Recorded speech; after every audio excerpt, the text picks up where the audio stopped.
सुनिए डॉक्टर श्याम सुंदर पाराशर जी की यह अनमोल कथा। आज की इस प्रथम दिवसीय कथा के द्वितीय भाग के अंतर्गत विश्व धारण करने वाले विश्वात्मा हमारे परम प्रभु परमेश्वर की उस परम गोपनीय सूत्र रहस्य को बताया जाएगा, जिसे सृष्टि के शुभारंभ में सूर्य को बताया गया था। तो ध्यान से इस सूत्र को सुने भक्तों। श्री राधे राधे।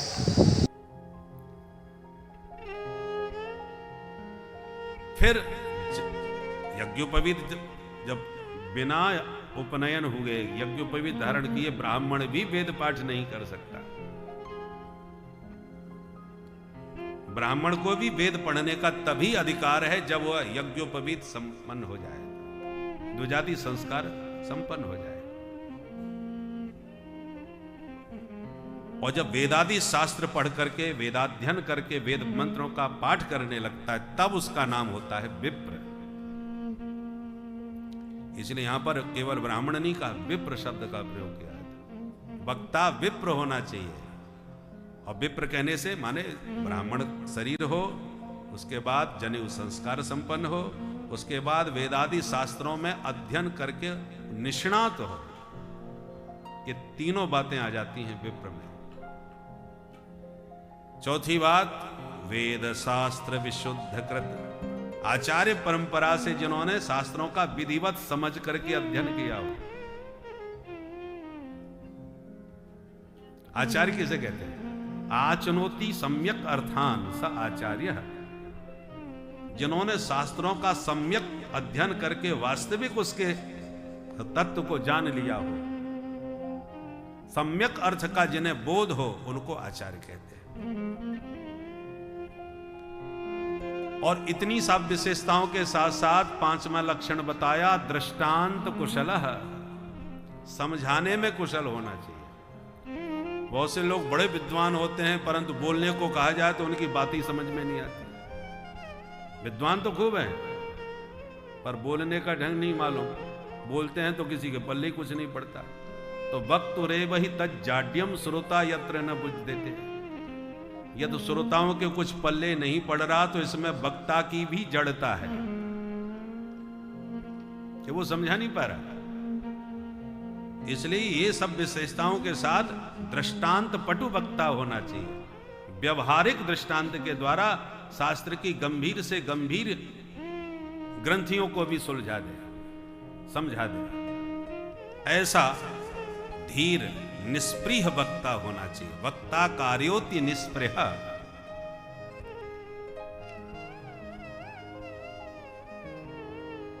निष्प्रिय का मतलब किसी को खुश करने के लिए कोई बात ना कहे।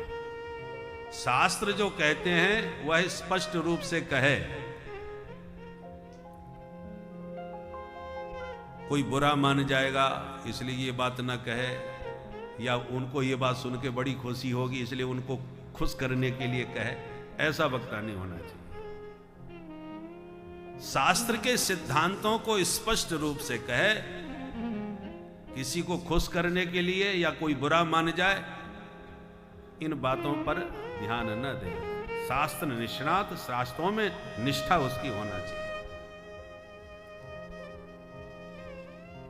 ऐसे वक्ता के लक्षणों को देख करके उसको व्यासपीठ पर बैठा है।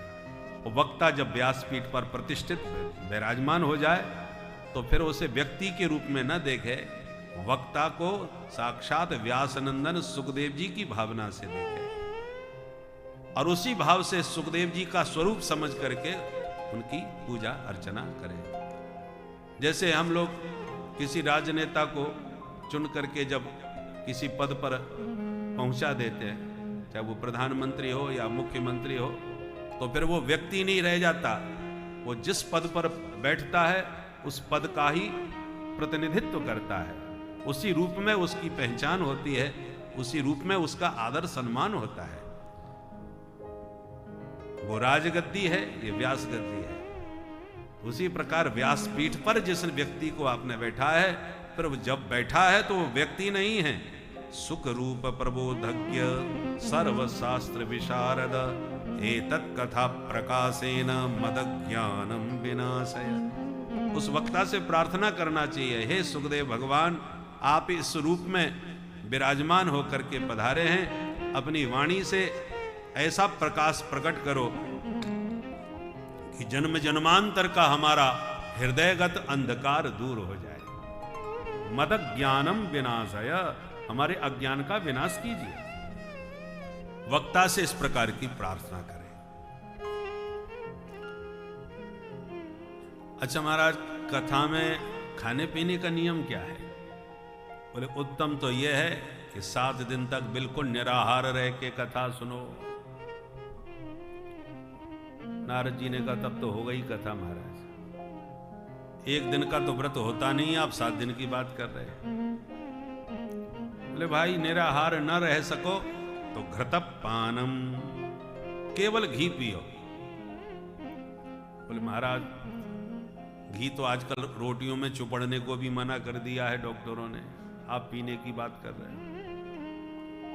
पहले वक्ता घी पी के ही कथा कहते हैं, पहले क्या हम खुद ही कहते थे। जब हमने 1985 में कथा प्रारंभ करी तो हमारे ग्वालियर क्षेत्र में, मध्य प्रदेश ग्वालियर से प्रारंभ किया, तो हमारे क्षेत्र का नियम था सुबह 10 बजे से 4 बजे तक एक आसन में वक्ता कथा कहता था। अभी भी ऐसा नियम है वहां, परंतु अब तो उतने श्रोता भी नहीं रहे इतने घंटे सुनने वाले, और पहले यही नियम था। अब आप खा पी के बैठो, पानी पियो, और ज्यादातर ये चैत्र वैशाख में जब फसल कट जाती है उसके बाद ही लोग किसान वर्ग कथा कराते हैं, तो गर्मियों का तो मौसम होता है। अब 10 बजे बैठो और 4 बजे उठो, अब पानी पियोगे तो लघु शंका लगेगी, बीच में आप उठ नहीं सकते। उठने की बात छोड़ो, यदि आपने आसन भी बदल दी, इधर उधर पैर कर लिए, तो लोग चर्चा करते थे वक्ता कैसा है, एक आसन से कथा नहीं बैठ। ये हालत थी हमारी। ग्वालियर के पास मोरेना है, हमने दूसरी कथा वहां गई थी, तो उस समय हमारे 16-17 साल की उम्र थी, और उस गांव में बड़े वक्ता थे, बहुत सारे वक्ताओं का वो गढ़ था मुरैना क्षेत्र में। तो बड़े वक्ता सब आ गए, तो बोले कल का बच्चा ये क्या कथा सुनाएगा, इस प्रकार की टीका टिप्पणी करने लगे। और आश्चर्य की बात कि हम जब कमरे में थे तब लोग सुना सुना के हमको कह रहे थे। एक कोई कह रहा था ये तो रासलीला वाला लगता है, कोई रासलीला का छोरा है, पकड़ लाए होंगे, गा बजा के कथा सुना देगा, ऐसी टीका टिप्पणी। अब हमारा बड़ा मूड खराब, अब नए नए वक्ता थे, हमने कहा ये तो सब पुराने पुराने बड़े बड़े स्वाफा पहन करके बैठे हैं, तो डर भी मन में लग रहा था। खैर जब कथा हमने उनकी बातों पर ज़्यादा ध्यान नहीं दिया, अपनी कथा हमारी जो थी इस ढंग से हमने कही, तो बड़े प्रभावित हो गए। तो कुछ छठ में जब 6 दिन की कथा हो गई, संतुष्टि तो पूरी मिली, फिर बोले कि अरे ये तो हमारी नाक काट के जा रहा है यहाँ से, कुछ तो करो। तो छठवें दिन वो लोग आकर के बोले पंडित जी ये कथा कहानी तो सब कह लेते हैं, हमको आपसे एकादश स्कंद सुनना है, कल विश्राम में। हमने कहा ठीक है महाराज जरूर सुनाएंगे। भगवत कृपा से एकादश स्कंद की उस समय हमारी तैयारी भी बढ़िया थी। तो जब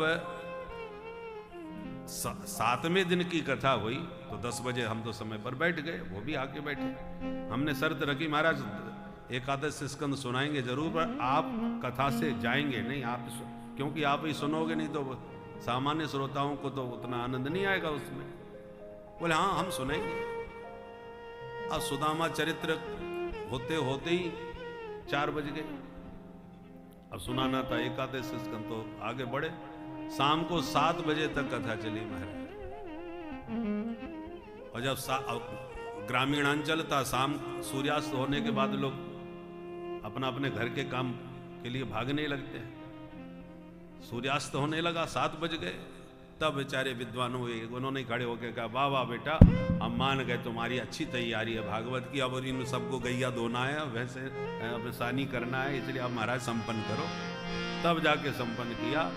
तो सुबह 10 बजे से एक आसन से बैठे शाम को 7 बजे तक, तो उस समय तो पता नहीं चला। जब कथा संपन्न हो गई तो आरती करना भी फिर भारी पड़ गया। हम उठने की कोशिश करें तो हमारे पैर ही ना हिले, इतने जाम हो गए महाराज। तब एक सज्जन हमको गोदी में उठा करके ले गए और फिर कमरे पे ले जा करके तेल की मालिश पैरों की करी, तब जा करके पैर सीधे हो गए। तो कहने का तात्पर्य है कि पहले तो एक आसन से कथा होती थी, तो अब इतने घंटे कथा में ज़्यादा खाओ या पानी पियो, दोनों में समस्या थी। तो हम स्वयं उस समय बढ़िया एक कटोरी में शुद्ध गाय का घी तपा करके उसमें थोड़ी काली मिर्च और मिश्री मिला करके पी जाते थे, और पी करके जब बैठते थे तो पूरी ऊर्जा और शक्ति भी मिलती थी और न प्यास लगती थी न भूख लगती थी। केवल शाम को एक समय भोजन करते थे कथा के बाद, बाकी दिन भर कथा उस एक कटोरी घी से चलती थी। तो नियम भी यही बता रहे हैं, बोले आप निराहार नहीं सुन सकते तो घृतपानम, घी पियो। अब आजकल ना तो शुद्ध घी मिल रहा है, और मिल भी जाए तो ना कोई पचाने की सामर्थ्य रख रहा है। बोले महाराज ये संभव नहीं। बोले साहब घी ना पी सको तो पयः पानम, तो दूध पी लिया करो। बोले महाराज 7 दिन तक केवल दूध से रहना तो बड़ा मुश्किल है। तो बोले फलाहारम, तो ठीक है भैया फल खा लिया करो। अच्छा महाराज काम तो चल जाएगा, परंतु हो सकता है कोई फलाहार से भी काम ना चला सके, किसी को डायबिटीज है या कोई समस्या है। तो बोले तो फिर एक समय फलाहार करो, एक समय भोजन कर लो। प्रायः सुबह फलाहार करना चाहिए, क्योंकि फलाहार करने से ज्यादा आलस्य नहीं आता, अन्न में आलस्य आता है। अब चकाचक भोजन करके फिर कथा में बैठोगे तो खर्राटे बजे बिना नहीं रहेगी, नींद आएगी। और फलाहार करके बैठोगे तो फुर्ती बनी रहेगी, थोड़ी फुर्ती बनी रहेगी, ज्यादा आलस्य नहीं आएगा।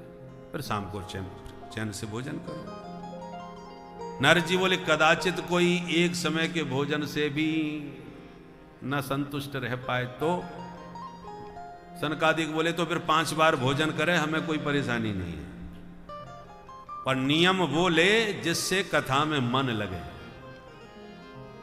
पता चला एक समय भोजन का नियम लेके कथा सुन रहे हैं, और जहां महाराज 6 बजे तो बार बार घड़ी देखें और बार बार व्यास जी को घड़ी दिखाएं, महाराज समय हो रहा है जल्दी करो, बड़ी जोड़ की भूख लग रही है, एक ही समय पाते हैं। तो कथा की जगह भोजन में ही मन लगा रहे, उससे तो अच्छा भोजन करके ही बैठा जाए। और स्पष्ट कह दिया सनकादिकों ने, भोजनम तु बरम मन्ने कथा श्रवण कारकम, नोपवास वरह प्रोक्त कथा विघ्न करो यदि। यदि उपवास करने से कथा में विघ्न पड़ रहा है, बाधाएं आ रही हैं, तो मत करो। और भोजनम बरम मन्ने, हमारी दृष्टि से भोजन करना ही अच्छा है, यदि आपका भोजन करके ही कथा में मन लगता है तो। इसलिए इन सब बातों का मतलब यह है कि अपनी शक्ति और सामर्थ्य के अनुसार नियम लेना चाहिए, जबरदस्ती शरीर के साथ कभी नहीं करें। हल्का भोजन करे ताकि भूख भी ना सतावे और आलस्य भी ना आवे। कथा के समापन में 12 ब्राह्मणों का खीर मालपुआ का भोजन जरूर करावे। 12 ब्राह्मणान पश्चात भोजयेत मधुपायसे। मधुपायस माने खीर मालपुआ, खीर पूड़ी से 12 ब्राह्मणों का भोजन करें। हमारे चिकुरी जी आए हुए हैं साउथ अमेरिका से, सूरीनाम देश से। अभी कल ही इन्होंने परसों भागवत संपन्न वृंदावन में कराई, और अपने आश्रम में फिर 1200 ब्राह्मणों का भोजन कराया, बढ़िया खीर पूड़ी का। 12 कल ही भंडारा हुआ, 1200 ब्राह्मणों का। तो इस प्रकार से 12 अनिवार्य ब्राह्मण हैं। बाकी तो फिर जितनी आपकी शक्ति सामर्थ्य हो, चाहे जितना भंडारा करो। हमारे चंबल संभाग में, ग्वालियर में, वहां तो भंडारे से ही भागवत का मूल्यांकन किया जाता है, कितनी बड़ी भागवत हुई। बोले साहब 125 बोरी गली शक्कर की। कोई कहे अरे वहां 1000 बोरी गली, 500 बोरी गली। तो जितनी ज्यादा बोरी शक्कर की गले उतनी बड़ी भागवत।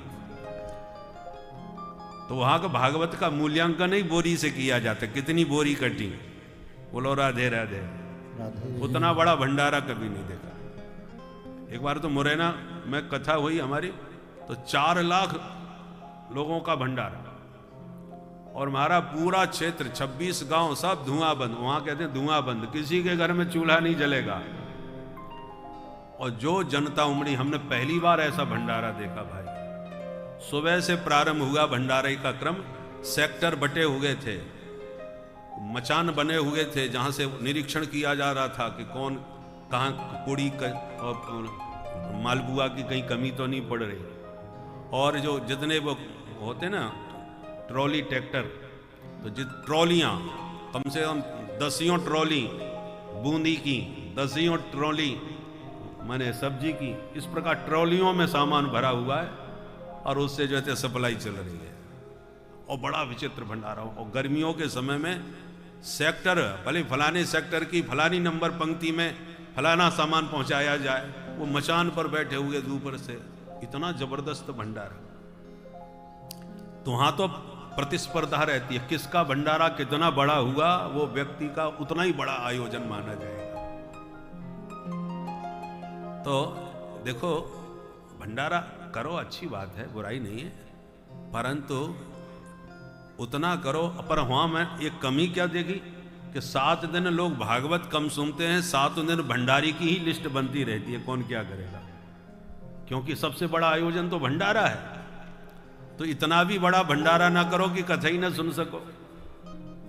भाई नाक जरूरी है, आंख भी जरूरी है, पर शरीर का हर अंग जरूरी है। पर कोई अंग सीमा से अधिक बढ़ जाए तो वो भी अभद्र लगता है भाई। नाक तो जरूरी है, पर नाक लंबी हो जाए तो वो भी तो विचित्र लगेगी। आंख है, पर वो आंख सीमा से ज्यादा बड़ी हो जाए तो वो भी तो भट्टा जैसी लगती है। बोलो राधे राधे।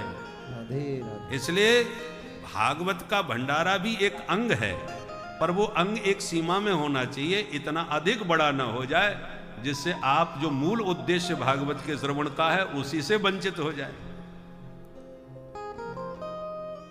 तो इस प्रकार से कुछ नियम विधि भागवत की बतलाई। यदि मनोरथ सिद्धि के लिए कथा कराई है तो हवन जरूरी है, और केवल भगवत प्रीत्यर्थ कराई है तो आप केवल गीता का पाठ करा के भी कथा को विश्राम दे सकते हैं। पर कथा के विश्राम में सभी श्रोता समुदाय को हरि नाम संकीर्तन अवश्य करना चाहिए। कीर्तन की बात सुन करके नारद जी बड़े खुश हो गए, क्योंकि कीर्तन प्रेमी ब्राह्मण है, कीर्तन प्रेमी संत है। तुरंत नारद जी ने बीणा पर छेड़ दिया रागमाल कोश। प्रहलाद जी प्रकट हो गए ताली बजाते हुए, उद्धव जी प्रकट हो गए मजीरा लिए हाथ में, अर्जुन प्रकट हो गए मधुर स्वरों से राग रागनियों का आलाप करते हुए, देवराज इंद्र प्रकट हो गए मृदंग बजाते हुए, सनकाजी की जय जयकार करने लगे। व्यासनंदन भगवान सुखदेव जी प्रकट हो गए भागवत के श्लोकों को गुनगुनाते हुए। प्रहलाद स्थालधारी तरलगत दया चोद्धव काश्यधारी, वीणाधारी सुरर्षि स्वर कुशलतया राग करता जुनो, इंद्रोबादीन मृदंगम जय जय सुकरा, कीर्तने ते कुमारा, यत्राग्रे भावभक्ता सरसरसनया, व्यास पुत्रो बभूव। सभी भक्तों के साथ बड़ी मस्ती में झूमते नाचते हुए कीर्तन प्रारंभ हो गया। आइए हम और आप भी हरिनाम संकीर्तन में सम्मिलित होकर के फिर आगे की चर्चा करते हैं। दोनों हाथ से ताली बजाते हुए हरिनाम संकीर्तन करें।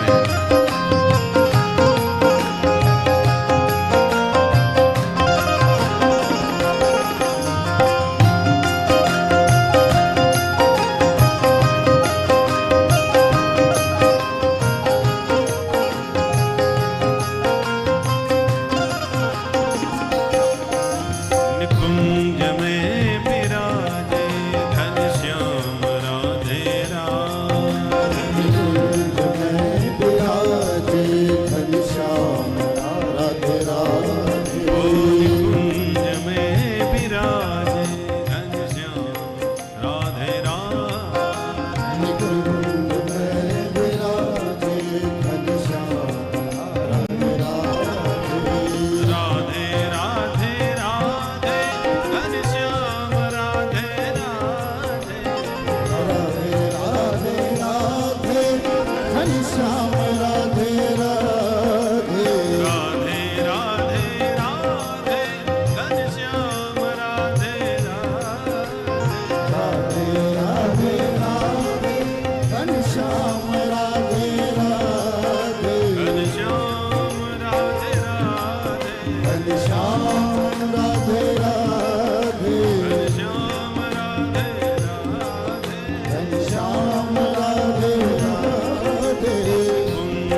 जीवन में जीवन में पानी दहक पानी दहक ओसनी में ओसनी में गवन में प्रेम गली में प्रेम गली में गली में गली गली में भैया बोले हाथ उठा के ताली बजा के प्रेम से बोलो आओ से बोलो जोर से बोलो गोवर्धन में गोवर्धन में परिक्रमा में परिक्रमा में मथुरा में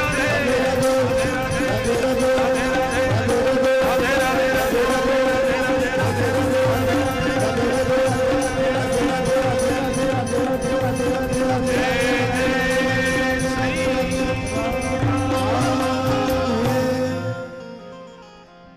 निकुंज में विराजे घनश्याम राधे राधे।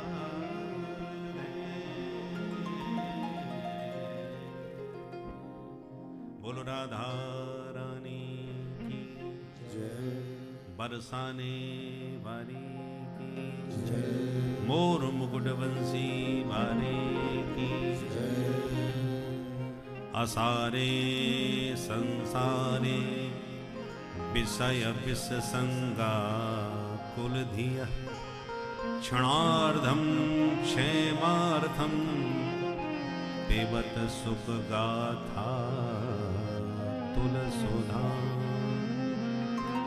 किमर्थम व्यर्थम भो व्रजत कुपते कुत्सित कथे परीक्षित साक्षी श्रवणगत मुक्त्योक्ति कथने। इस असार संसार में विषय विष का संग करके हम लोगों की बुद्धि कलुषित हो जाती है। इसलिए जैसे बने तैसे इस विषय विष का परित्याग करके क्षणार्धम क्षेमार्थम, एक क्षण भी नहीं तो आधे क्षण के लिए ही सही अपना क्षेम माने कल्याण करने के लिए, हे रसिक जनों, पिबत सुख गाथा तुलसुधा, अतुलनीय है, जिसकी कोई तुलना नहीं, ऐसी ये दिव्य सुधा है। कौन? सुख गाथा, सुखदेव जी की वाणी से निकली हुई जो भागवत सुधा है, इस सुधा का आधे क्षण के लिए तो पान करो, अपने कल्याण के लिए कुछ तो समय निकालो। मनुष्य शरीर जो कल्याण के लिए मिला है, उस शरीर को आप दूसरों के लिए बर्बाद करते फिर रहे हो। पूरा समय दूसरों के लिए ही आपने किया है, अपने लिए अभी तक कुछ नहीं किया। इसलिए अपने लिए थोड़ा समय निकालो, अपने कल्याण के लिए भी थोड़ा समय निकालो। क्यों व्यर्थ में अपना संपूर्ण जीवन बर्बाद कर रहे हो? बोले कल्याण होगा, इसका प्रमाण क्या है? गारंटी क्या है कि हमारा कल्याण होगा? बोले परीक्षित साक्षी श्रवणम गत मुक्त्युक्ति कथने। अरे परीक्षित प्रमाण है। 7 दिन में इसी गाथा को सुनकर के परीक्षित विप्रशाप से मुक्त होकर के भगवत धाम के अधिकारी बन गए थे। जीते जी जीवन मुक्त हो गए थे केवल कथा सुन करके। तो हे मानवो, आप भी अपने कल्याण के लिए परीक्षित की तरह कुछ तो प्रयास करो। संपूर्ण जीवन केवल विषय भोग और दुनिया वालों के लिए ही इसको व्यर्थ नष्ट न करो। इस प्रकार से सनकादिकों ने सावधान किया। इसके साथ ही भागवत महात्म्य संपन्न हुआ। 6 अध्यायों का जो पद्म पुराण से लिया। अब मूल में हम लोग प्रवेश कर रहे हैं। श्रीमद् भागवत में 18,000 श्लोक हैं, 335 अध्याय हैं और 12 स्कंद हैं। प्रथम स्कंद में 19 अध्याय, द्वितीय स्कंद में 10 अध्याय। ये दोनों ही भागवत की भूमिका है। आइए हम लोग मूल में प्रवेश करें। मंगलाचरण करते हुए भगवान का ध्यान कर रहे हैं। जन्माद्यस्य यतोऽन्वयादितरतस् चार्थे स्वभिज्ञस्वराट् तेने ब्रह्महृदाय आदिकवये मुह्यन्ति यत् सूरयः तेजो वारिमृदां यथा विनिमयो यत्र त्रिसर्गो मृषा धाम्ना स्वेन सदा निरस्तकुहकं सत्यं परं धीमहि धर्मा प्रोज्झित कैतवोऽत्र परमो निर्मत्सराणां सता वेद्यं वास्तवमत्र वस्तु शिवदम् तापत्रयोन्मूलनम्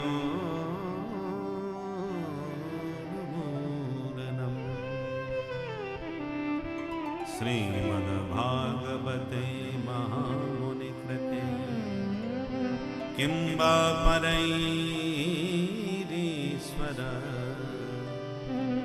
सद्यो हृद्यवरुद्धते कृतभिः शुश्रूषवे तत्क्षणा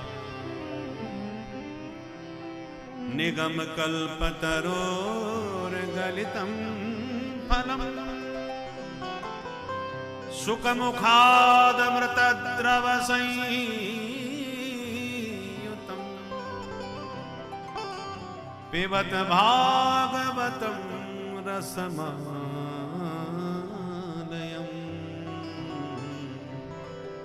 मुहुरहो रसिका भुवि भावुका। ये प्रारंभ के 3 श्लोक आपने सुने। प्रथम श्लोक में भगवान का ध्यान मंगलाचरण करते हुए किया। दूसरे श्लोक में ग्रंथ का अनुबंध चतुष्टय बतलाया। तीसरे श्लोक में भागवत का स्वरूप समझाया। प्रथम श्लोक में बताया किम ध्येयम, किसका ध्यान करना चाहिए। दूसरे श्लोक में बताया किम गेयम, किसको गाना चाहिए। तीसरे श्लोक में बताया किम पेयम, क्या पीना चाहिए। तो प्रारंभ के 3 श्लोकों में ध्येय, गेय और पेय व्यास जी महाराज बतला रहे। तो किम ध्येयम, किसका ध्यान करें। बोले सत्यम परम धीमहि। व्यास जी कहते हैं हम तो परम सत्य का ध्यान कर रहे हैं। ये परम सत्य कौन है भाई। तो तटस्थ लक्षण और स्वरूप लक्षण दोनों समझाए। जन्माद्यस्य यतः, हम उसका ध्यान करते हैं जिसने संपूर्ण जगत को जन्म दिया। अस्य विश्वस्य यतः यस्मात् जन्मस्थिति भंगा भवन्ति तस्मै। हम उस परमेश्वर का ध्यान कर रहे हैं जिसने सारे जगत को जन्म दिया। जन्मादि, आदि कहने का मतलब बोले सिर्फ जन्म ही नहीं दिया, उसी ने इसका पालन पोषण किया और अंत में ये सारा संसार उसी में समा जाता है। आदि में पालन और संहार। जन्माद्यस्य, ये ब्रह्म सूत्र है।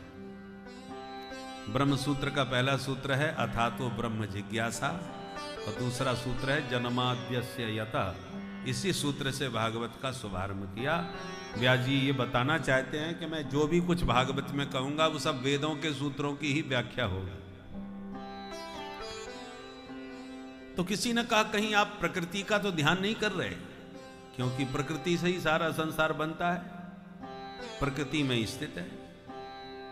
बोले नहीं, प्रकृति तो जड़ है, हम उसका ध्यान कर रहे हैं जो सर्वज्ञ है वो स्वप्रकाश है, अभिज्ञ स्वराट। तो क्या हिरण्यगर्भ का ध्यान कर रहे हैं? हिरण्यगर्भः समवर्तताग्रे भूतस्य जातः पतिरेक आसीत् सदाधार पृथिवीन्द्यामुदे मां कस्मै देवाय हविखा विधेम। ये वेद मंत्र है, इसके अनुसार तो हिरण्यगर्भ से ही सब उत्पन्न हुआ है। व्यास जी कहते हैं नहीं नहीं, हिरण्यगर्भ माने ब्रह्मा। बोले हम ब्रह्मा जी का ध्यान नहीं कर रहे, हम उसका ध्यान कर रहे हैं जिसने ब्रह्मा जी को भी वेदों का ज्ञान कराया था। तेने ब्रह्म हृदय आदि कवै, जबकि वेदों के तात्पर्य को समझने के लिए मुह्यन्ति यत सूरयः, बड़े बड़े विद्वान मोहित हो जाते हैं, पर वेदों का वास्तविक तात्पर्य उनकी समझ में नहीं आता। उन वेदों को भगवान ने ब्रह्मा जी को अपने संकल्प से ही ज्ञान करा दिया। तेजो वारि मृदाम यथा विनिमयो यत्र त्रिशर्गो मृषा, जिस परमात्मा के द्वारा 3 गुणों के माध्यम से ये सृष्टि का सृजन हुआ, सत्व रज तम, इन 3 गुणों से संसार बना है।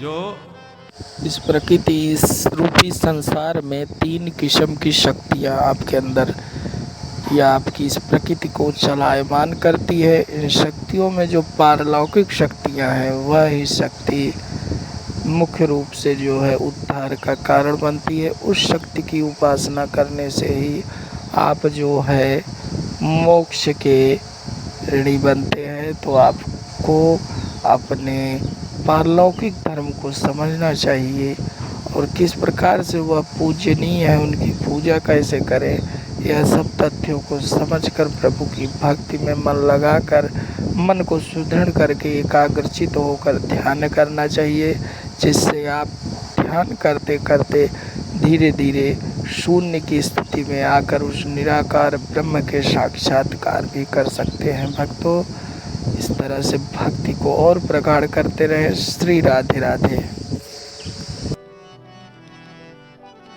परंतु जो सिर्फ सोने को देख रहा है वो कहता है वो कंगन झूठा है। झूठा क्यों है? बोले कंगन न तो पहले था और न हमेशा बना रहेगा, कभी भी टूट जाएगा।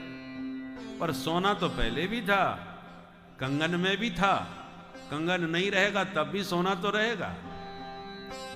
घड़ा पहले नहीं था, घड़ा बाद में भी नहीं रहेगा, बस थोड़ी देर के लिए उसकी आकृति मिट्टी का एक आकार देके घड़ा नाम रख दिया। परंतु मिट्टी पहले भी थी, घड़े में भी मिट्टी ही है, और घड़ा नहीं रहेगा तब भी मिट्टी तो रहेगी। मृत्तिकेव सत्यम। उसी प्रकार भगवान जो हैं वही जगत के रूप में बन गए। इसलिए वस्तुतः जगत भगवान से अलग नहीं है। हरिरेव जगत जगदेव हरि, हरि ही जगत है, जगत ही हरि है। अंतर क्या है?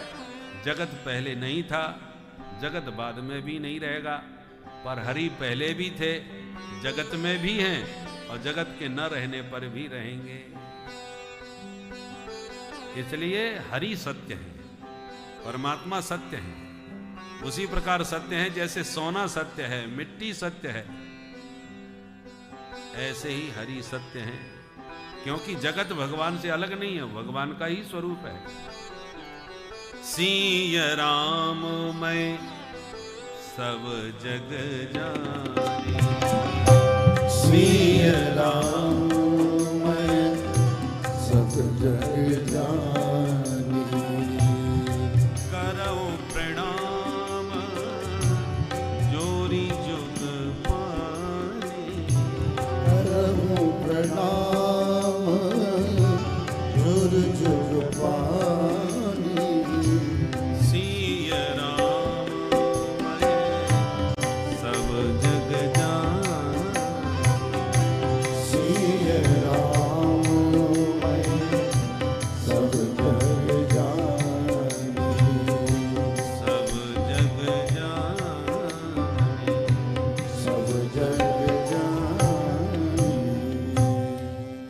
जगत को भगवान से अलग मत देखो।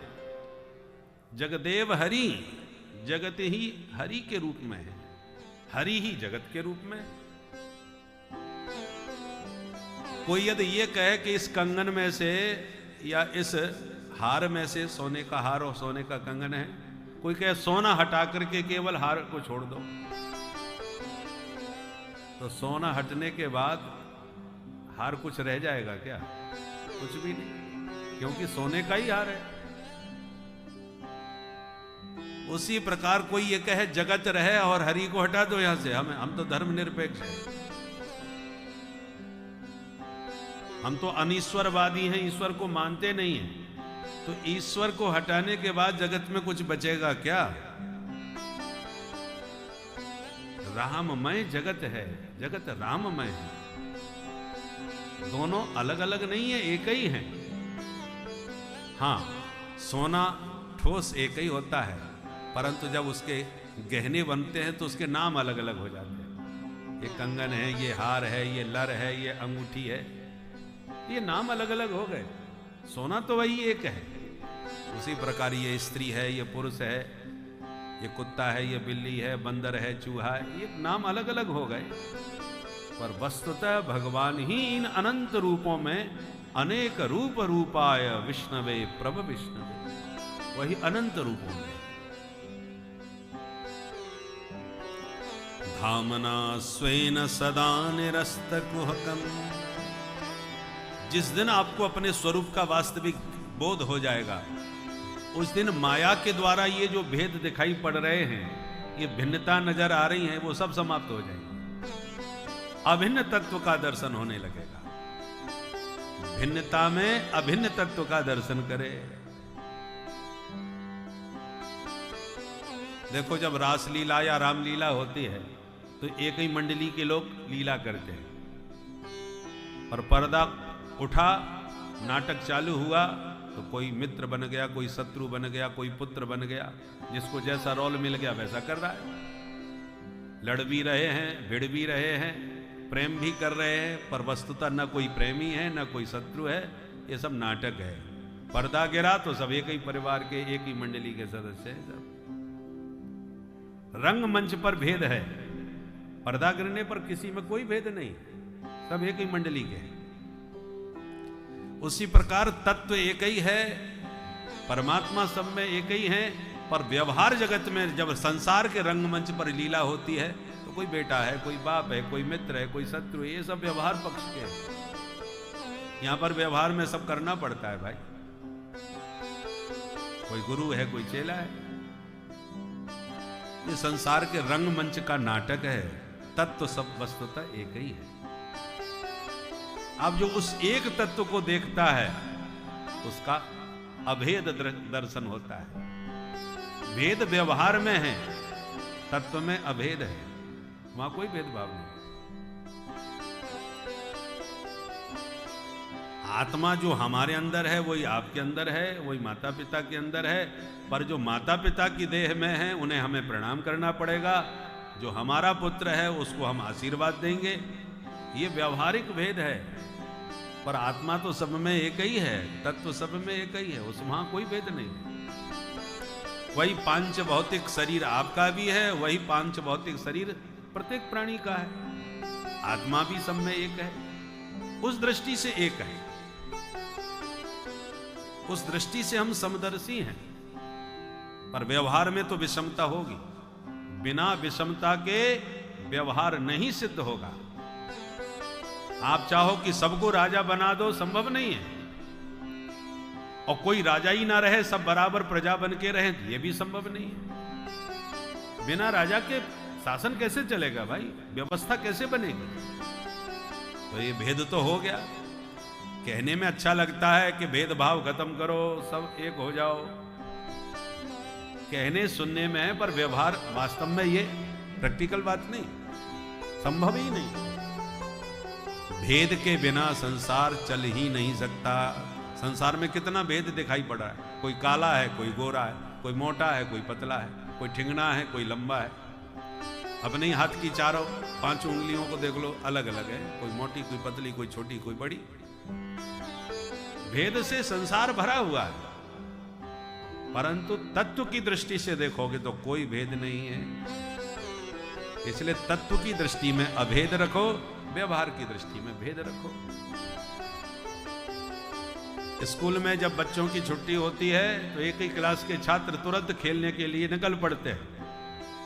चलो कबड्डी खेलें या क्रिकेट खेलें, कुछ भी खेलें, पर खेल कब होगा? जब दो पार्टी बनेगी। और जब दो पार्टी बनती हैं तो एक दूसरे में प्रतिस्पर्धा होती है, कौन जीतेगा। परंतु जब तक खेल है तभी तक पक्ष विपक्ष की पार्टी है। खेल खत्म हुआ तो सब एक ही क्लास के, सब एक ही दोस्त हैं, उनमें कोई भेद नहीं रह गया। तो ऐसे संसार का खेल ही तभी चलेगा जब भेद होगा।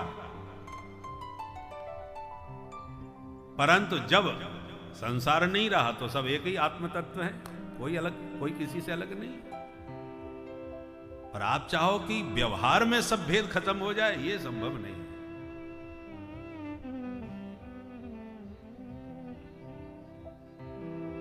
इस प्रकार से जिस माया के द्वारा ये भेद दर्शन हो रहा है, बस अपने आत्म तत्व का ज्ञान होते ही माया का भेद निरस्त हो जाता है। ऐसे उन सच्चिदानंद परमात्मा का हम सब मिलकर के ध्यान करते हैं। बोल सच्चिदानंद भगवान की। दूसरे श्लोक में ग्रंथ का अनुबंध चतुष्टय बतलाया। इस ग्रंथ में मुख्य प्रतिपाद्य विषय क्या है? बोले धर्म प्रोज्झित कैतवोत्र परमो, प्रोज्झित कैतव परमो धर्म निरूप्यते। व्यास जी कहते हैं इस ग्रंथ में हम निष्कपट परम धर्म का वर्णन करने जा रहे हैं। प्रश्न उठता है तो क्या धर्म में भी कपट होता है? ये कहने की क्या जरूरत पड़ी कि हम निष्कपट धर्म का वर्णन करेंगे? और इस कहने से ही पता चलता है कि धर्म में भी कपट होता होगा। तो धर्म का कपट क्या है? पहले ये समझो धर्म क्या है। बोले वेद प्रणहितो धर्म, वेदों ने जो कहा है वही हमारा धर्म है। वेद की आज्ञा में चलना। वेदों ने कहा माता पिता गुरुजनों की सेवा करो, उनको देवता मानो, इसलिए हम माता पिता गुरु की सेवा करते हैं, ये हमारा धर्म है। अब कोई बेटा पिता की माता जी की सेवा तो खूब कर रहा है तो देखने में लगता है ये धर्म का पालन कर रहा है, पुत्र धर्म निभा रहा है। किंतु धर्म में कपट कब हो जाता है? जब बेटा सेवा तो कर रहा है पर सेवा में स्वार्थ छिपा हुआ है कि पिताजी को जिसको जितना देना था वो दे चुके, पर अभी भी पिताजी के पास गुप्त धन बहुत सारा छुपा हुआ रखा है जो किसी को आज तक नहीं बताए। यदि हमने 2-4 साल जम के सेवा कर ली तो पक्का पिताजी हमको ही दे के जाएंगे। इसलिए 2-4 साल की बात है, जम के सेवा कर लो, फिर माल अपना, इसलिए सेवा कर रहा है। तो धर्म का पालन तो हो रहा है पर उस धर्म में कपट छुपा हुआ है, ये कपटपूर्ण धर्म कहलाएगा। कोई चेला गुरुजी की सेवा तो दिन रात एक करके करे और स्वार्थ इसमें यदि ये छुपा हो कि गुरुजी 2-4 साल के मेहमान हैं, जम के सेवा कर गया तो पक्का महंत मेरे को ही बना के जाएंगे, चादर मेरे को ही उड़ा के जाएंगे, तो ये कपटपूर्ण धर्म कहलाएगा। धर्म में यदि स्वार्थ सिद्धि का भाव छुपा होता है तो वो कपटपूर्ण धर्म हो जाता है। फलेक्षा यत्र जायेत सस्यात् धर्मः सकैतवः, निष्कामो यो भवेत् धर्म सशुद्ध परिकीर्तितः। धर्म का पालन करते समय फल की इच्छा तुम्हारे भीतर है कि ये करेंगे तो ये हमको मिलेगा, तो वो कपटपूर्ण अशुद्ध धर्म हो जाएगा। और केवल वेदों की आज्ञा है इसलिए हम अपने धर्म का पालन कर रहे हैं, धर्म निष्ठा के कारण उसको शुद्ध धर्म कहते हैं। निष्कामो यो भवेत् धर्मः सशुद्ध परिकीर्तितः। निष्काम भाव से जो धर्म का पालन किया जाए वही शुद्ध धर्म होता है। तो भागवत में ऐसे ही निष्कपट धर्म का वर्णन है। भगवान से प्रेम तो है, इच्छा कुछ नहीं है पाने की कि भगवान मिल जाएंगे तो ये मिल जाएगा कि वो मिल जाएगा। निष्काम भाव से भगवान से प्रेम करो, यह भागवत का मुख्य विषय है, निष्कपट प्रीति। अच्छा, भागवत सुनने का अधिकारी कौन है? भागवत किसको सुननी चाहिए? बोले निर्मत्सराणाम सता, जिसके भीतर से मच्छर मर गया हो वही भागवत सुनने का पात्र है। ऐसा भीतर भी मच्छर होते हैं क्या?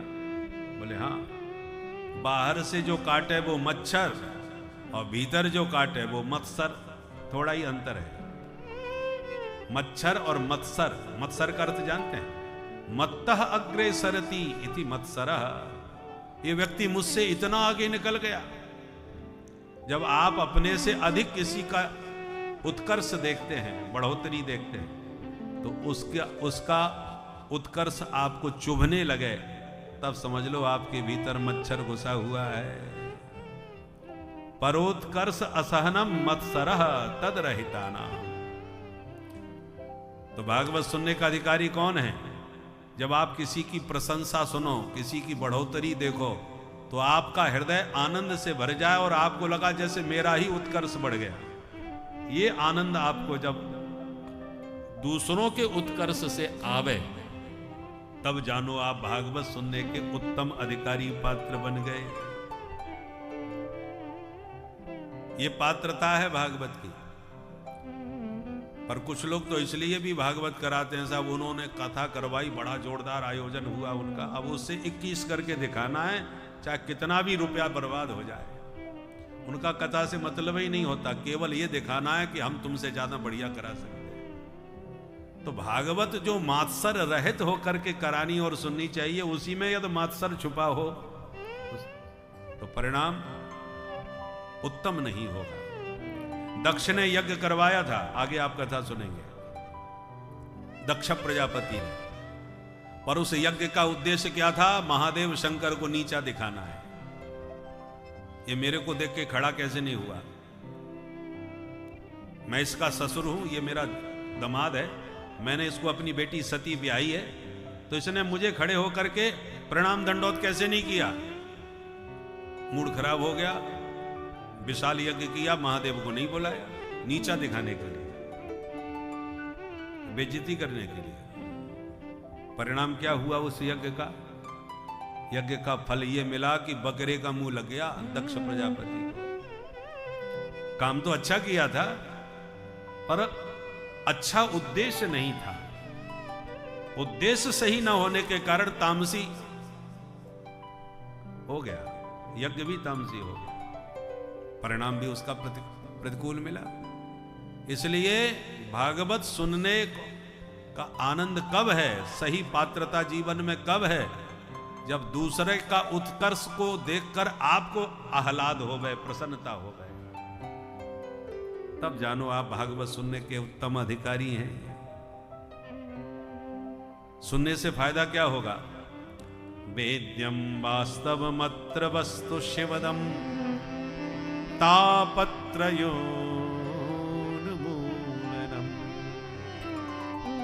इस भागवत रस का पान करके आपको वास्तव वस्तु का बोध हो जाएगा। वास्तव के 3 अर्थ होते हैं, वास्तवो जीव, वास्तवी माया, वास्तवम जगत।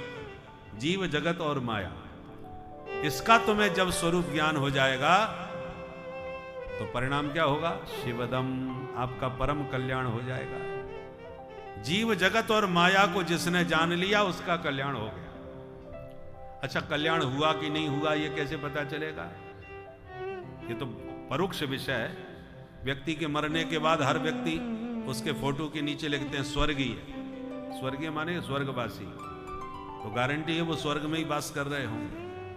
कोई साकेतवासी, कोई गोलोकवासी, कोई वैकुंठवासी लिख देते हैं। कितना भी दुष्ट पापी मरा हो, आज तक उसके फोटो में नरकवासी कर लिखते, किसी को नहीं देखा, भले ही वो नरक में गया हो। तो ये तो आपकी श्रद्धा है, जो चाहो सो लिख दो। प्रत्यक्ष लाभ क्या होता है भागवत सुनने का? बोले तापत्रयोन्मूलनम। प्रत्यक्ष लाभ यह है कि तुम्हारे जीवन के त्रिताप समाप्त हो जाएंगे। दैहिक दैविक भौतिक ताप आपके जीवन से मिट जाएंगे यदि इस रस को आपने पूरी तरह आत्मसात कर लिया तो। और इतना ही नहीं, सद्यो हृदयवरुद्धते त्रिकृत भी शुश्रूष भी तत्क्षणा।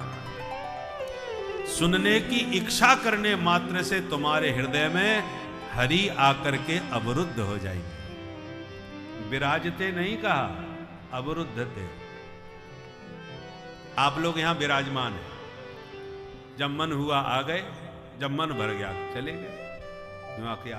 आप विराजमान हैं, स्वतंत्र हैं आने जाने में। पर किसी सत्संग भवन में कथा हो रही हो और कथा प्रारंभ होते ही गेट बंद कर दिए जाए कि साहब 6 बजे ही अब गेट खुलेगा, तो आप विराजमान नहीं कहे जाएंगे, अवरुद्ध कहे जाएंगे। कोई मोबाइल पर सूचना दे के भाई जरूरी बात करना है, तनिक बाहर आओ, तो आपको कहना पड़ेगा क्या करें साहब, सत्संग में फंस गए, अब तो 6 बजे के बाद ही यहां से निकलना हो पाएगा। जेल में यदि कैदी से कहो कि कहां हो, तो वो कहेगा फलानी जेल में फंसे, वो अवरुद्ध है। पर उसी जेल में जेलर साहब भी रहते हैं, पर वो अवरुद्ध नहीं है, वो विराजमान है। जब चाहे तब कैदियों के बीच रहें, जब चाहे तब बाहर घूमने जाएं। तो विराजमान होने में अवरुद्ध होने में अंतर है। और श्री व्यास जी महाराज कहते हैं, भागवत के श्रोता के हृदय में हरि विराजमान नहीं होते, सद्यो हृदयवरुद्धते। हृदय में हमेशा के लिए भगवान अवरुद्ध हो जाते हैं। और ये टेढ़ी टांग वाले जल्दी किसी के भीतर घुसते नहीं, और एक बार जिसके चित्त में उतर गए तो फिर ऐसे चिपक जाते हैं कि कभी निकल के जाने वाले नहीं। बोलो राधे राधे। राधे राधे। ये टेढ़ी टांग वाले बड़े टेढ़े हैं, ऐसे अड़ के बैठ जाते हैं कि कोई निकाल नहीं सकता। फिर एक बार एक वृंदावन धाम में हमारे देवर्षि नारद घूमते हुए जा रहे थे, तो जमुना जी के किनारे एक ब्रज की गोपी ध्यान लगाए पद्मासन में बैठी दिखाई पड़ी। नारद जी को बड़ा कौतूहल हुआ कि ये देवी कौन है, और ये तो वो गोपियां हैं जो जिनके इशारे पर कृष्ण नाचते हैं। ताहे अहिरी की छोहरियां छचियां बर छांच पे नाच नचावे। तो गोविंद को नचाने वाली ये गोपियां आज आंख बंद करके जमुना तट पर किसका ध्यान लगा रही। तो नारद जी उस गोपी के पास गए। थोड़ी देर बाद जब ब्रज गोपी ने आंख खोली, नारद जी को देखते ही तुरंत प्रणाम किया। नारद जी बोले, देवी जी ये बताओ तुम किसका ध्यान कर रही थी। बोली भाली गोपी बोली, महाराज मैं का जानू ध्यान व्यान का होए, मैं आफत की मारी अपनी समस्या को समाधान बैठी बैठी खोज रहे हैं। नारद जी बोले, अच्छा क्या समस्या जरा हमें बता। गोपी बोली, समस्या मेरी बहुत तगड़ी है महाराज, आप समाधान दे सको तो सुनाओ, नहीं तो क्या फायदा सुनावे थे। नारद जी बोले, देवी जी ऐसी संसार की कोई समस्या नहीं जिसका समाधान नारद के पास न हो, तो मुझे बताओ। गोपी बोली, तो बैठ जाओ महाराज मैं सुनाऊं। सबसे बड़ी मेरी समस्या है नंद को छोरा। अच्छा ये क्या समस्या है। बोले, महाराज ये नंद को छोरा मेरे चित्त में ऐसो चिपक के बैठ गया कि जाके चक्कर में घर को कोई कछु काम ही ना हो ठीक से। अब आगे पीछे की तो बहुत सी बातें हैं, तुम आज की सुनो। आज मैं सवेरे सवेरे जगी, मेरी सास बोली, बहू जा गैया दोहला। तो मैं गैया दो में गौशाला आ गई, और जैसी मैं गैया दोहन लगी सो नंद को छोरा मेरे बगल में आके खड़ो है गयो। तिरछी चितवन से मुस्कुरा तो भयो, बोलो, अरे भाभी सबरोई दूध दो लेगी का, मैं सवेरे को भूखो डोल रहा हूं, नेक मोइये पे वाय दे। मैं बोली, कन्हैया तुम भूखो है, चल मेरे बगल में आके मुंह फाड़ के बैठ, ताजी ताजी धारोष्ण दुग्ध धारा मैं तो कुम पे वाय दूंगी। और नंद को छोरा मेरे बगल में आके मुंह फाड़ के बैठ गयो। मैंने बर्तन की जगह सबरो दूध बाके मोहड़े में धो दियो। मैं धोती गई, वो घटाघट पी तो गयो। मैं बोली, कोई बात नहीं, अपनो ही लाला है। और थोड़ी देर बाद मेरी सास की आवाज कान में पड़ी, हे बहू तेने सत्यानाश कर दी। तब मोको होश आयो, कहा भयो मेरी सास 50 गारी मोको सुनाएगी। सत्यानाशिन, तेरी मती मारी गई है कि भांग पी के डोले। बर्तन सामने धर राखो है, बगल में गैया दो रही है, सब रो दूध मिट्टी में मिलाई दियो। तब मैंने ध्यान से देखो, सचमुच धरती में दूध पड़ो भयो है, नंद को छोरा कहीं ना है। अब मैं बड़ी परेशान है, भगवान मैंने तो नंद के लाला को दूध पिवायो, ये धरती में कैसे गिर गया। तब बाद में मुंह को ध्यान आयो, यहाँ कोई नंद को छोरा ना है, ये केवल मेरे मन की कल्पना है। मेरे चित्त में चित्त चोर जो चिपको बैठो है, वो चिंतन के बल पर चिंतन में इतना तादाद में हो जाता है कि मुझे लगता है कृष्ण सचमुच दूध पीने के लिए आ गया। और इतना तन्मय हो गई कि सचमुच मैंने सारा दूध उसके मुंह में, मैं तो मुंह में ही दूध दो रही थी, और वास्तव में होश आने पर पता चला वहां कोई कृष्ण नहीं है, सब धरती में पड़ा है। सास ने 50 गारी दही सवेरे सवेरे, और फिर झल्ला के बोली अब आंखें फाड़ के मेरा मौका देख रही है, जल्दी से धान कूट ले, मैं भात बनाऊंगी। महाराज में दौड़ के तुरंत मूसल लेके धान कूटने लगी। थोड़ी देर में वो नंद को छोरा फिर सामने आ गया। और मुस्कुरा तो भयो, बोलो अरे भाभी मुंह लटकाए कैसे खड़ी है। सास ने कछु ज्यादा कह दी का। मैं बोली कन्हैया हम सास बहू में तो चलती रहे, तू बता कैसे आयो। और भगवान जाने महाराज में बातें का बातें करती रहे, मुझे होश ही ना है। होश कब आयो, जब सास की आवाज कान में पड़ी, ए बहू कौन से बड़बड़ाए रही है। तब मुंह को होश आयो, यहां कोई नंद को छोरा ना है, मैं तो अपने आप से ही बात कर रही हूं। सास ने आके फिर 50 गारी दी। हे भगवान, न जाने भांग पी के डोले या की मती मारी गई है, अकेले में अपने आप से ही बात करती रहे। अब जल्दी जा जमुना जल भर के ला, पानी की बूंद ना है घर में पीवे को। महाराज मैंने दौड़ के मटकिया उठाई, बगल में दबाई, दौड़ी दौड़ी जमुना जल भरवे आई। तो जमुना जल तो मैंने भर लियो। अब मटकी तनिक भारी, मुंह पे उठाते नहीं बनी। अब मैं सोच रही कैसे उठाऊं, सुई नंद को छोरा फिर आ गया। अरे भाभी मैं ऊंचाई दूं का। मैं बोली हाँ कन्हैया बड़े मौके पे आयो ने, एक सहारो लगाए दे। वह नंद के छोरा ने हाथ लगा दियो, मैंने मटका उठा लियो, उठाते ही दब गिर के फूट गयो महाराज। अब मटका फूट गयो, तब मुंह को होश आयो, यहाँ कोई नंद को छोरा है ना, मैं अकेली यही मटका उठा रही। अब महाराज मटकिया फूट गई मेरी। अब घर जाते ही 50 गारी फिर सुननी पड़ेंगी अपनी सास की। और यही सिलसिला चलता रहा तो काउदना सास मुंह को पागल सिद्ध करके घर से ही धक्का मार के निकलवाई देगी, खसम से पिटवाएगी। इसलिए आज मैंने फैसला कर लिया कि अब ये जो चित्त में चुपको बैठो है, जो चित्त चोर या को मैं निकाल के ही छोड़ूंगी, या के चक्कर में मुंह पे घर को काम कचू है ही ना सके। सो महाराज मैंने सबरी कोशिश कर ली, पर मुंह पे तो निकले ना है। अब आप कछु जादू टोना तंत्र मंत्र जानते हो तो बता दो, नहीं तो मेरी तो बसी बसाई घर गृहस्थी सब बर्बाद है जाएगी। ये सुन करके नारद जी सिर पकड़ के बैठ गए, और मन ही मन नारद जी सोचने लगे। प्रत्याहृत्य मुनि क्षणम विषयतो यस्मिन मनोधित्सति। बड़े बड़े अमलात्मा, विमलात्मा, महात्मा, योगींद्र, मुनीन्द्र, संत, सन्यासी, ज्ञानी, ध्यानी, सबकी एक ही समस्या है कि महाराज भगवान में मन नहीं लगता। ध्यान करने बैठो तो दुनियादारी की बातें याद आती हैं। ये समस्या तो सभी की है, बड़े बड़े संतों की भी यही समस्या है, मन विषयों में भागता है बार बार। पर मुग्धेयम किल पश्यतस्य हृदयात् निष्क्रांति नारद जी कहते हैं विषयों से मन हटा के परमात्मा में लगाने के लिए तो सारे संत प्रयासरत हैं, पर धन्य है ये ब्रज की गोपी जो मन माधव से हटा करके विषयों में लगाना चाहती है। और धन्य है मनमोहन जो इसके चित्त में ऐसे चिपक करके गड़ के बैठ गए कि धक्का मारने पर भी इसको छोड़ के जाने को तैयार नहीं है। इसके हृदय में अड़ गए, गड़ गए। ये है प्रेमियों की स्थिति। यह है ब्रजभूमि के प्रेम का अद्भुत चमत्कार। तो सद्यो हृदयवरुद्धते त्रिकृत भी शुश्रूष भी तत्क्षण। हृदय अवरुद्ध थे, एक बार वो हृदय में अवरुद्ध हो जाए फिर आप भी कोशिश करोगे तो भी वो निकल के जाने वाला नहीं है।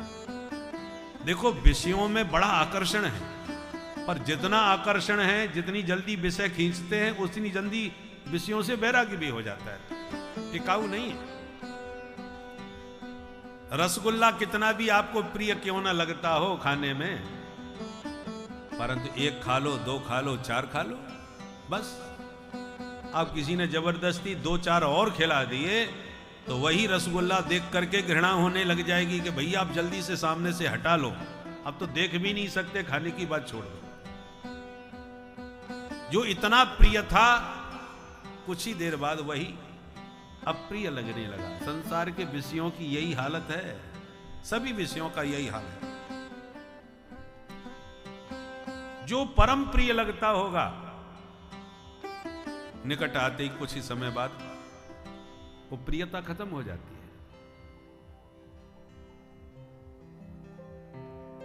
परंतु परमात्मा में जल्दी प्रीति नहीं होती, समय लगता है।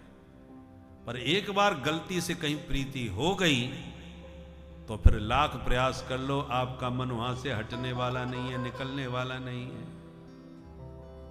एकादश स्कंद में भगवान ने एक बहुत सुंदर बात कही, विषयान् ध्यायतश्चित्तम् विषयेषु विसज्जते मामनुस्मरतश्चित्तम् मय्येव प्रवलीयते।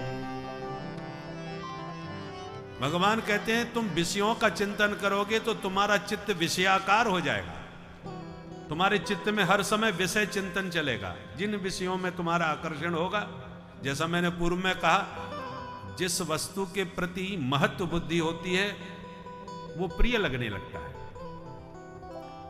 गाड़ी में आपकी महत्व बुद्धि हो जाए ये गाड़ी सबसे सुंदर है, आपको बड़ी प्रिय लगने लगेगी और चित्त पर ऐसी चढ़ जाएगी कि जब तक खरीद के आपके घर ना आ जाए तब तक वो चित्त में उसी का चिंतन चलेगा, क्योंकि उसके प्रति महत्व बुद्धि आपकी हो गई है। इसलिए भले ही वो उतनी महत्वपूर्ण ना हो, बाद में वही समस्या भी बन सकती है, परंतु जब तक महत्व बुद्धि होगी तब तक वह प्रिय लगेगी।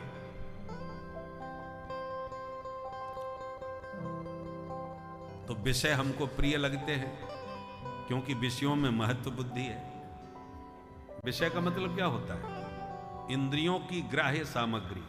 आंखों को रूप प्रिय लगता है क्योंकि आंखों का विषय रूप है, कानों का विषय शब्द है, संगीत है, जिह्वा का विषय स्वाद है, त्वचा का विषय स्पर्श है। ये सब इंद्रियों, ये ज्ञानेंद्रियां हैं, इन ज्ञानेंद्रियों के ये विषय हैं। विषय क्या है? शब्द, स्पर्श, रूप, रस, गंध। त्वचा को स्पर्श चाहिए, कानों को शब्द, तो ये सब विषय है। परंतु विषयान् ध्यायतश्चित्तम् विषयेषु विसज्जते। इन इंद्रियों के विषयों का हम चिंतन करते हैं, इसलिए विषय हमको प्रिय लगने लगते हैं, उनके प्रति महत्व बुद्धि है। परंतु जिस दिन भगवत रस का स्वाद चख लिया उस दिन ये सारे विषय फीके लगने लगेंगे। और देखो भाई, नोट का ज्ञान हो जाए कि ये 10 का है, ये 5 का है, ये 100 का है, ये 500 का है, 1000 का है, ये 2000 का है। अब 1000-2000 के तो खत्म हो गए, 500 का ही इस समय है, तो महत्व बुद्धि हो गई, ये 500 का नोट है। अब 500 से बड़ा नोट मिले तब तो आकर्षण होगा। अब 500 का ही सबसे बड़ा है तो हमारा इससे बड़ा नोट में कोई आकर्षण नहीं है। 50 को फेंक के तो हम 500 ले सकते हैं, पर 500 को तब फेंकेंगे जब उससे बड़ा होगा। 50 का नोट लेने के लिए 500 तो नहीं फेंक सकते। उसी प्रकार विषयानंद तो तुच्छ है जिसमें हमारी आकर्षण महत्व बुद्धि हो गई, और ब्रह्मानंद की अनुभूति हो जाएगी। जिस दिन परमानंद की अनुभूति हो जाएगी, उससे बड़ा कोई आनंद है ही नहीं, इसलिए उसके छोड़ने का प्रश्न ही नहीं। इसलिए चित्त जल्दी लगता नहीं, और लग गया तो फिर छूटने वाला नहीं, क्योंकि वो सर्वोपरि आनंद है, ब्रह्मानंद।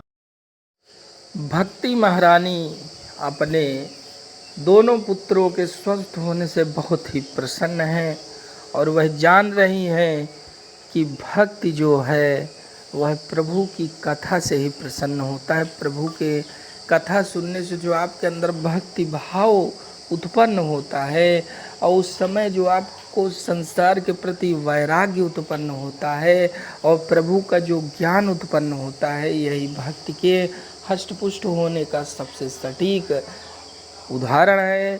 तो आप लोग भी कथाओं के माध्यम से अपनी भक्ति को प्रबल बनाते चलें, और भक्ति प्रबल होगी तभी आपका कल्याण होगा। भक्तों, श्री राधे राधे। हमारे मन की स्थिति भौरे जैसी है। भौरे के बारे में दो बातें बड़ी प्रसिद्ध हैं। एक तो ये कि बहुत चंचल होता है, कली कली का रसपान करता हुआ उड़ता रहता है, ये भी प्रसिद्ध है। और एक प्रसिद्धि ये भी है कि किसी विशेष पुष्प में विशेष पराग मकरंद उसे प्राप्त हो जाए तो भौरा उस पराग का पान करने में इतना डूब जाता है, इतना मस्त हो जाता है कि कब सूर्यास्त हो गया, कब कमल पंखुड़ियां बंद हो गई और उन कमल की पंखुड़ियों में वो खुद कैद हो गया, उसे पता ही नहीं चलता।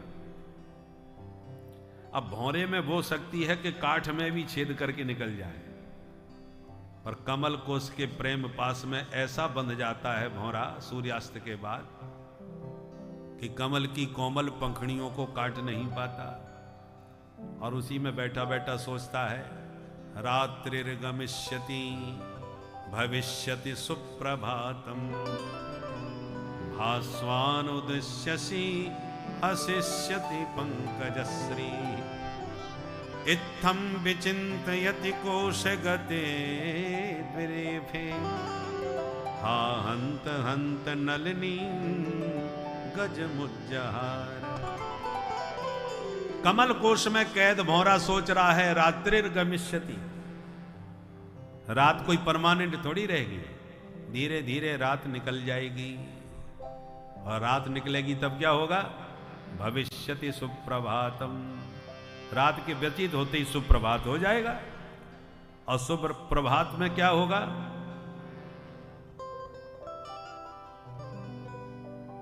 भास्वानुदृश्यसि, भुवन भास्कर का उदय हो जाएगा, और भास्कर के उदय होने पर क्या होगा, हसिष्यति पंकजश्री, ये पंकज विकसित हो जाएगा। पंकज माने कमल, कमल की जो पंखुड़ियां मुरझाई हुई हैं एकदम खिल जाएंगी सूर्य का दर्शन करते ही, और जैसी कमल की पंखुड़ी खुलेंगी मैं फुर से पराग लेके उड़ जाऊंगा। अब जरा सोचिए, जो भौरा एक कली पर ज्यादा देर टिकता ही नहीं, रस लिया और उड़ गया, और वह जब टिका तो ऐसा टिका कि रात भर उसी में घुसा रहा, निकल नहीं सका। ठीक इसी प्रकार मन की गति है। मन हमारा बड़ा रसिक है, रसग्राही है, मन को हमेशा रस की चाह बनी रहती है, ये रसिया है। अब ये चारों